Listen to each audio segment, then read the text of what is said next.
Expansion of ideas. A little learning is a dangerous thing. We have heard of quacks in the villages who try to cure serious diseases by their so-called magical remedies. This is an example of a little learning being a dangerous thing. Finally, when the patient dies, they shift the blame to some supernatural powers and wash their hands of the tragedy.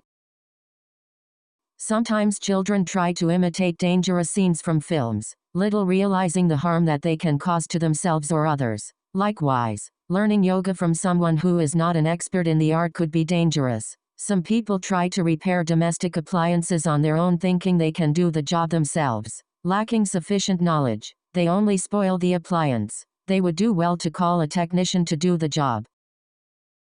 Listening to the advice of someone who is less educated than you can result in your making wrong choices in life. Remember Lord Buddha's teaching, travel not with a fool. He further goes on to say that if the people you are traveling with are less clever than you or equal in cleverness to you, it is better to travel alone. In other words, it is better to have no friends than to have one who has little knowledge.